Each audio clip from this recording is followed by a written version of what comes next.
En 1589, William Lee présente à la reine Élisabeth Ier d'Angleterre son métier à tricoter mécanique. L'invention accomplit une prouesse et réalise en une journée ce qu'une ouvrière réalise en 7 jours. Mais c'est une douche froide pour William qui se voit refuser le brevet de sa machine par la souveraine. Non pas par conservatisme, mais par pure lucidité politique. Son argument ne tiendra dans le seul fait que l'invention de William Lee condamnera les sujets de la reine à une perte d'activité qu'il faudra par ailleurs gérer. Et nous vivons aujourd'hui l'exacte symétrique de cette scène, à la différence près qu'il ne s'agit plus de remplacer le geste manuel, mais d'automatiser le traitement cognitif. Ce ne sont plus les tricoteurs qui sont obsolètes, ce sont maintenant les travailleurs de la connaissance qui sont sur la sellette. C'est cette classe intermédiaire du capitalisme informationnel qui, durant les 3 dernières décennies, représentait un modèle de réussite sociale. Et cette fois, aucun monarque ne s'y oppose, bien au contraire. Les conseils d'administration, les fonds d'investissement ou les directions financières applaudissent dès demain les changements en cours. L'automatisation cognitive devient l'impératif catégorique du management contemporain. Et ce que nous appelons pudiquement transformation digitale est en réalité un processus de désintermédiation cognitive massive. L'IA ne complète pas le travail humain, elle s'y substitue partout où ce travail peut être réduit à des protocoles, des patterns ou des régularités identifiables. Ce sont les développeurs informatiques qui le ressentent les premiers. Leurs compétences se sont dévaluées de 30 à 40% en 2 ans. Non parce qu'ils deviennent moins performants, mais parce que leur expertise devient reproductible à l'échelle. Et le marché ne rémunère plus ce qui est abondant. Mais tout ceci n'est qu'un symptôme. C'est le signal faible d'une reconfiguration bien plus vaste qui tient dans la fin de l'économie de la connaissance telle que nous l'avons connue. Et l'avènement d'un nouveau régime de valeurs où seule subsistera l'intelligence irréductible. Celle qui ne peut être algorithmisée, formalisée ou externalisée. Et à vrai dire, l'exercice n'est pas simple lorsque l'on cherche à la distinguer. Dans cet opus, je vais déconstruire précisément les mécanismes de cette mutation. Je vais identifier les caractéristiques exactes qui, selon moi, condamnent une activité cognitive à l'automatisation. Comprendre quel nouveau partage s'opère entre l'humain et la machine. Je vous proposerai ensuite de dégager les principes stratégiques qui permettront de ne pas subir cette recomposition. Car nous sommes au cœur d'un tri anthropologique dont l'issue déterminera qui conserve son autonomie professionnelle et qui bascule dans la subordination algorithmique. Alors revenons à la genèse du malentendu. Pendant 3 décennies, le capitalisme informationnel nous a vendu que l'économie de la connaissance était un horizon indépassable de l'émancipation par le travail. Le cap de la gouvernance était clair, délocaliser la production matérielle pour ne garder que l'intelligence stratégique. Le travail manuel est désormais considéré comme commoditisable alors que le travail intellectuel est sanctuarisé. Cette promesse se reposait sur un postulat économique apparemment solide, le coût marginal zéro de la reproduction informationnelle. Une fois un logiciel écrit, un contenu créé, une analyse produite, les dupliquer à l'infini ne coûtent presque plus rien. Le cerveau humain produit de la valeur une fois, la technologie la démultiplie alors gratuitement. C'était l'âge d'or du tertiaire dans lequel votre expertise créait l'actif puis l'ordinateur le valorisait. Mais ce modèle vient brutalement de tourner court, parce que l'IA générative ne démultiplie pas votre production intellectuelle, mais elle la remplace. Nous sommes passés du paradigme humain et machine au paradigme machine et supervision humaine facultative. La différence n'est donc pas sémantique, mais bien existentielle. Avant, un développeur écrivait du code. Son environnement de développement l'assistait avec de l'autocomplétion, des suggestions ou encore une documentation intégrée. De ce fait, l'outil amplifiait son expertise et un développeur expérimenté produisait 10 fois plus qu'un débutant car son savoir tacite, par exemple sa capacité à architecturer, à anticiper les effets de bord ou à optimiser, faisait alors toute la différence. Aujourd'hui, ce paradigme n'a plus cours. Il suffit de décrire en langage naturel ce que vous souhaitez accomplir et l'IA génère ensuite le code, le teste, le documente, puis enfin est en mesure de le déployer. Votre rôle se réduit alors à valider que le résultat correspond bien à l'intention de départ. Le savoir n'est plus dans votre tête, mais dans les poids du réseau neuronal. Et ce savoir-là, vous ne le possédez pas, vous le louez à l'usage. Le travail tertiaire que nous prenions pour de l'immatérialité n'était selon moi qu'un sursis historique, et l'intelligence humaine n'était pas intrinsèquement protégée de l'automatisation. Elle n'était simplement pas jusqu'alors encore formalisable. Dès lors qu'elle devient modélisable, et c'est un fait, elle devient remplaçable. Et nous constatons chaque jour qui passe que le sursis vient d'expirer. Car toutes les données convergent et estiment que plus de 80% des postes identifiés comme hautement automatisables se concentrent dans 3 catégories. Tout d'abord, les métiers de l'informatique et des mathématiques. Ensuite, les métiers des opérations financières et commerciales. Et enfin, les métiers du soutien administratif. À cette lecture, on constate que ce ne sont pas des métiers périphériques, mais bien le cœur même du tertiaire qualifié. Alors pourquoi ces activités-là sont-elles touchées en particulier ? Eh bien parce qu'elles partagent une architecture cognitive spécifique qui représente un pattern de vulnérabilité. Prenons par exemple le support client de niveau 1. Chaque jour se répètent les mêmes requêtes itératives avec des réinitialisations de mots de passe, des suivis de commandes ou alors des demandes d'annulation. En gros, ce sont des protocoles documentés, des arbres de décision explicites et ou une base de connaissances structurée. Si un agent humain traite en moyenne 20 tickets quotidiennement, un agent conversationnel, quant à lui, est capable d'en traiter 200 avec une disponibilité continue et un coût marginal dérisoire. Partant de cette observation, la décision économique est évidente. Et pour la saisie de données, cela suit la même logique. Recevoir des factures en PDF, en extraire les champs, comme le montant, la date et le fournisseur, puis les injecter dans un CRM par exemple, ce sont au final des tâches répétitives qui forment une structure prédéfinie invitée à suivre des règles formelles. Et pour ces mêmes tâches, une IA accomplit cette extraction en 2 secondes par document avec un taux d'erreur inférieur au traitement manuel. Alors, je vous pose la question de but en blanc, pourquoi maintenir un poste à plein temps pour cette activité ? Le reporting périodique, qui occupe une bonne partie du temps managérial, n'échappe pas non plus à la règle. Collecter des données de performance, calculer les agrégats, générer des visualisations ou même rédiger une synthèse standardisée, c'est codifiable et scriptable. Et vous le savez sans doute, mais un prompt bien construit produit ce rapport en 30 secondes. La journée de travail devient alors une micro-tâche automatisée. Et nous ne parlons plus de niche professionnelle, nous parlons de centaines de milliers de postes. Back-office bancaire, centre d'appel, comptabilité de gestion, veille concurrentielle, rédaction de contenu standardisé ou encore assistance juridique documentaire. En fait, tout ce qui obéit à la combinaison d'une information structurée à laquelle s'ajoutent des règles explicites générant une production répétitive. Mais le plus gros basculement va s'opérer avec la montée en puissance des agents autonomes. Car il ne s'agit plus de répondre à une requête ponctuelle, mais de déléguer un objectif et de laisser l'agent déterminer lui-même la séquence d'action pour l'atteindre. Cela signe alors la fin de l'assistance pour marquer le début de la substitution. Regardons les choses en face. Nous travaillons actuellement pour élaborer des écosystèmes agentiques qui n'ont pas pour finalité d'outiller l'humain, mais bel et bien de le concurrencer. Pour être tout à fait franc, je ne suis pas en mesure, au moment où j'écris ces lignes, de me positionner s'il s'agit d'une bonne ou mauvaise nouvelle. Mais ce qui est sûr, c'est que la prévenance sera toujours la bienvenue. Dès lors, plus rapidement vous serez en mesure de faire votre propre diagnostic d'exposition, plus rapidement vous pourrez entreprendre la préparation d'un pivot. Alors voici quelques éléments d'analyse qui pourraient vous être précieux. Si vous souhaitez évaluer votre propre degré d'exposition, oubliez votre intitulé de poste. Analysez dorénavant la nature de vos tâches. Comptez combien de ces 8 marqueurs caractérisent votre quotidien professionnel.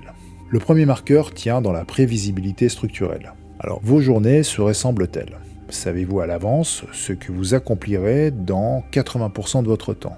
Alors, retenez que la prévisibilité est le carburant premier de l'automatisation.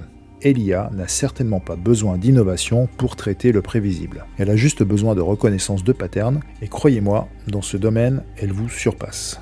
La seconde dimension concerne la répétitivité opérationnelle. À quelle fréquence produisez-vous essentiellement le même type de livrable ? Même étape, même structure et même logique. Si la réponse est hebdomadaire, vous êtes dans une zone critique, car la répétition est précisément ce que les systèmes computationnels excellent à traiter, et eux ne cumulent pas de fatigue, ne sont pas exposés aux erreurs attentionnelles et n'envisagent nullement de démissionner. Ensuite, vous avez la standardisation formelle. Votre activité repose-t-elle sur des modèles, des formulaires ou des processus documentés ? Sachez que la standardisation est la porte d'entrée de l'automatisation. Dès lors qu'existe un format attendu, eh bien un modèle peut le remplir. Qu'il s'agisse de contrats types, de rapports normalisés, de courriers de relance ou bien des présentations calibrées. Tout ce qui possède en fait une structure prédictible et scriptable. Comment ne pas évoquer ensuite la codifiabilité décisionnelle ? En cela, interrogez-vous. Vos décisions suivent-elles des arbres logiques documentables et ou des règles métiers explicites ? En gros, si vous avez X, alors vous faites Y. Dans ce cas, les règles, même complexes, peuvent devenir des prompts. C'est particulièrement applicable au scoring de dossiers, à la vérification de conformité réglementaire ou également à l'attribution de tâches selon des critères définis. Alors retenez seulement que dès que c'est codifiable, c'est automatisable en fait. S'offre ensuite à nous la mesurabilité exhaustive. Votre travail génère-t-il des KPI précis, des logs détaillés ou des métriques quantifiables ? Lorsque l'on sait que ce qui se mesure s'optimise, eh bien ça laisse une certaine idée de ce qui pourrait advenir. Et l'IA optimise avec une efficacité particulièrement prononcée. Nombre de tickets traités, temps de réponse médian, taux de conversion ou encore exactitude des saisies. Toute activité qui produit des chiffres devient alors un potentiel terrain de disruption algorithmique. Il nous faut également considérer la délocalisation asynchrone. Votre travail nécessite-t-il d'être accompli en un lieu spécifique à heure déterminée avec des personnes identifiées ? En gros, si vous pouvez le réaliser depuis n'importe où, mais à tout moment, eh bien un agent IA le peut également. Avec toutefois des avantages que vous ne pourrez concurrencer comme la disponibilité continue, l'absence de décalage horaire, pas de congé et bien sûr pas d'arrêt maladie. Un 7e aspect devrait aussi retenir l'attention, la faible intensité relationnelle. Vos interactions humaines passent-elles majoritairement par email, messagerie ou système de ticketing ? Si vous ne négociez pas véritablement, si vous ne gérez pas d'émotions complexes, si vous ne construisez pas de relations de confiance sur le temps long, eh bien l'IA peut prendre votre place, car les flux textuels sont nativement son environnement. Enfin, la responsabilité diluée n'est pas à exclure. Vos décisions engagent-elles votre responsabilité personnelle, juridique, financière ou humaine ? Plus les conséquences sont lourdes, plus l'humain reste indispensable, non par supériorité intrinsèque, mais par nécessité légale et par aversion au risque institutionnel. Un diagnostic médical exige une signature humaine, tout comme une validation de crédit significative également. En revanche, pour un email de relance commerciale, plus besoin de dépendance humaine. Alors, faites le décompte. Si 4 à 5 de ces marqueurs caractérisent votre activité, vous êtes en zone de disruption imminente. 6 ou plus, vous figurez déjà dans les modèles de calcul de ROI des directions financières. Et ce n'est pas hypothétique, mais bien factuel. Alors, après ces bonnes nouvelles, sachez que tout n'est pas automatisable. En tout cas, pas encore. Certaines formes d'intelligence restent temporairement hors de portée algorithmique. Non pas parce qu'elles sont intrinsèquement supérieures, mais parce qu'elles possèdent des caractéristiques que les systèmes actuels ne peuvent pas ou en partie modéliser. Alors nous avons par exemple l'ambiguïté radicale et les problèmes mal définis. C'est lorsque la difficulté consiste d'abord à identifier le problème pertinent avant même de le résoudre. Quand le client ne sait pas ce qu'il veut, quand la situation change selon qui l'observe et dans quel contexte, l'IA excelle bien entendu à résoudre les problèmes bien formulés et elle échoue à déterminer quel problème mérite d'être résolu. Et c'est ici que l'humain conserve l'avantage. Ensuite vous avez les arbitrages politiques et les dynamiques de pouvoir. En gros, c'est négocier entre parties prenantes aux intérêts antagonistes, décrypter les rapports de force latents, comprendre qui détient réellement le pouvoir décisionnel, savoir quand avancer et quand temporiser. Ce ne sont pas des calculs rationnels, ce sont des intuitions politiques. Et l'IA n'a ni sens du timing relationnel, ni compréhension des jeux d'intérêt. Ensuite, vous avez la responsabilité assumée personnellement. En gros, lorsque vous signez de votre nom, vous êtes légalement engagé. Votre réputation professionnelle est liée à chacune de vos décisions. L'IA peut conseiller, en revanche, elle ne peut pas assumer. Tant que quelqu'un doit porter la responsabilité juridique, humaine, réputationnelle, l'humain demeure indispensable. Et enfin, vous avez le contact avec le réel non informationnel. Sur le terrain physique, les corps, les infrastructures matérielles, les opérations en gros nécessitant perception sensorielle, présence corporelle ou interaction avec la matière. L'IA est par principe prisonnière du monde numérique. Elle ne répare pas une machine, elle ne gère pas de chantier, elle n'ausculte pas un patient, donc tout ce qui exige une présence incarnée reste encore hors de portée. Mais soyons lucides, ces protections, même si elles sont absolument salutaires actuellement, sont relatives, temporaires et minoritaires. Et pour être franc avec vous, la majorité du travail tertiaire ne remplit aucun de ces critères. Et c'est précisément là que s'opère, en ce moment même, le tri anthropologique.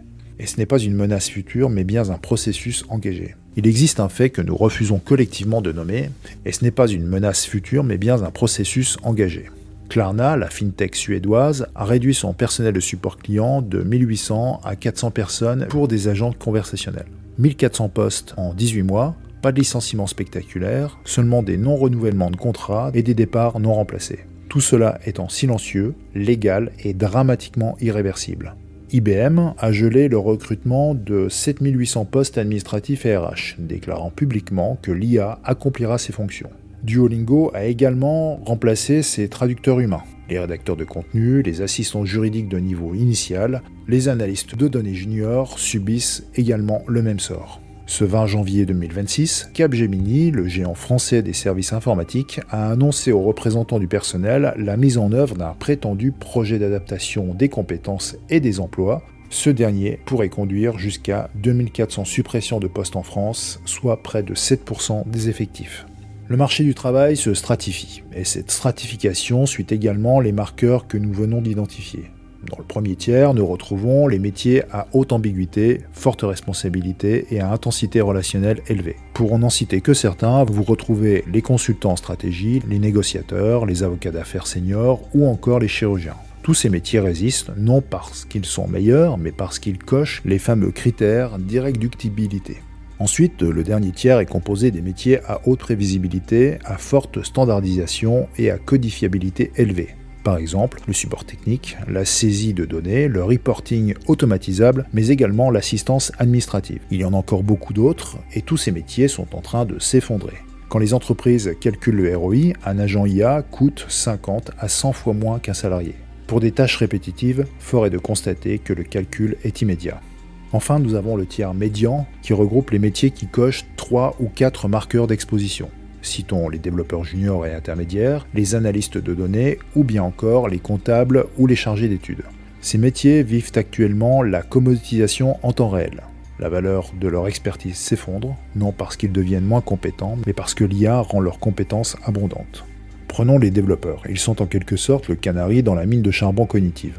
Il y a 2 ans, un développeur Python junior était recruté à 45 000 € annuels. Aujourd'hui, même rémunération, mais on exige de lui une productivité de 2 à 3 fois supérieure car il dispose de GitHub Copilot, de Cursor ou bien encore de Claude Code. Sa productivité nominale explose, mais sa valeur marchande stagne, voire régresse. Pourquoi ? Parce que l'accès aux outils est universel. L'offre globale de capacité de développement a augmenté massivement. Et les lois de l'économie ne font pas de sentiment. Quand l'offre excède la demande, mécaniquement, les prix baissent. Et ce pattern va se répliquer sur l'ensemble des métiers tertiaires exposés, les uns après les autres. Ce n'est pas de la prospective, mais bien de l'observation empirique. Alors, que faire face à ce tri ? Nous avons identifié les marqueurs de vulnérabilité, nous avons constaté le processus en cours. Reste la question stratégique, comment se positionner pour ne pas subir, mais naviguer dans cette recomposition. Il existe des principes d'action, des postures, mais soyons honnêtes, elles ne sont pas accessibles à tous, mais à ceux qui comprennent la logique sous-jacente. Et ces principes, je les détaille dans ma newsletter Agentic IA et Stratégie. Alors abonnez-vous rapidement car je ne republie pas les anciens numéros. Nous sortons d'une parenthèse de 30 ans où le travail tertiaire semblait protégé par la complexité apparente. Nous entrons dans une ère où seul subsiste, comme valeur professionnelle irréductible, l'ambiguïté assumée, la responsabilité portée et la culture de l'intensité relationnelle. C'est un choc pour ceux qui ont cru que monter en compétences et se former continuellement aux outils techniques suffirait. Mais c'est une opportunité pour ceux qui comprennent que la valeur a changé de nature. Finalement, 435 ans après William Lee et son métier à tricoter mécanique, la même loi se vérifie. La technologie ne demande jamais la permission. Elle arrive, elle bouleverse et elle trie. Et ceux qui refusent de voir la mutation en cours se retrouvent du mauvais côté du basculement. Nous avons remplacé les tricoteurs par des machines textiles. Aujourd'hui, nous remplaçons les travailleurs de la connaissance par des agents algorithmiques. Mais le mécanisme demeure identique et ce n'est pas la technologie qui décide qui survit, mais bien votre capacité à vous repositionner dans la nouvelle cartographie de valeur. Il n'est donc plus d'actualité de s'interroger si l'IA va automatiser certains métiers. Alors, allez-vous être celui qui pilote les systèmes automatisés ou celui qui se fait piloter par ceux qui les maîtrisent ? Ce tri anthropologique est engagé. L'objectif des épisodes de cette chaîne est de vous donner des grilles de lecture stratégiques, des outils d'analyse, des cadres méthodologiques, de l'outillage intellectuel pour orchestrer votre propre transformation face aux nouveaux enjeux impulsés par l'IA. De l'exécutant à l'orchestrateur, ma certitude, forgée par 25 ans d'immersion dans ces systèmes, est que cette bascule s'opère actuellement et n'attend pas votre consentement. Il obéit à une dynamique que nous pouvons documenter, prévoir et au sein de laquelle nous pouvons déterminer notre trajectoire.